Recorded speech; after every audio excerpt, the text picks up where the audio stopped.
In this materialistic age, the real feeling of love is disappearing from our life.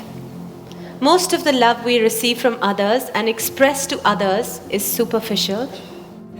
How can we reinforce the real feeling of love in our own life and in others? Forget about others.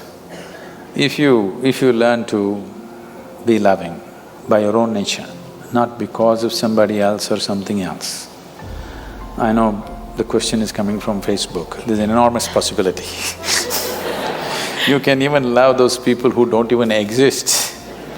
So I'm saying it's a tremendous possibility.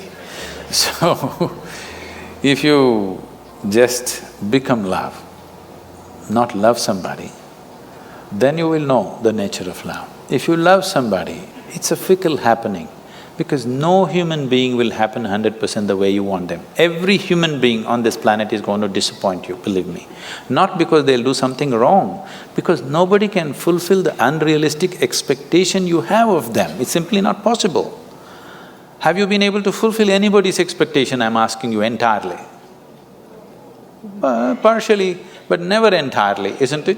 Believe me, whoever comes, I want you to know, the ideal people whom you worship, when Krishna was there, his wives complained, all right? Love is not a relationship. A relationship is a different thing. Love is a certain sweetness of your emotion.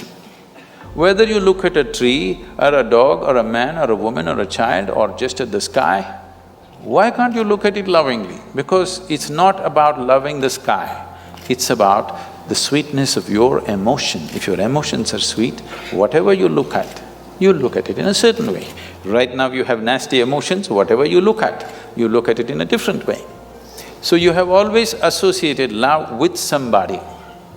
No, this is not about somebody. Love is not something that you do, it is something that you can become.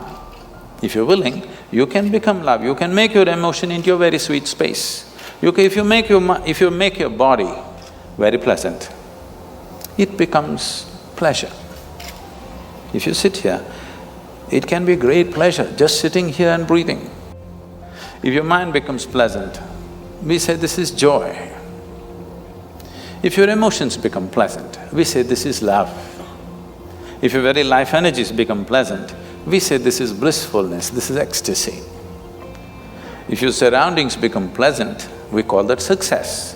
Now you're calling your success with somebody as love, that's a mistake. You have a success story with somebody, you're calling that love. No, that is actually success, because that needs lots of management. But for you to be loving, there is no management. If you just make your emotions sweet, your emotions are sweet and it's beautiful to be like this. It's not about anybody. If somebody comes, we can share it. If nobody comes, you can sit here with your eyes closed and still be loving, what's the problem? It is not about somebody, it's not an action, it is not something that you do, it is something that you can become.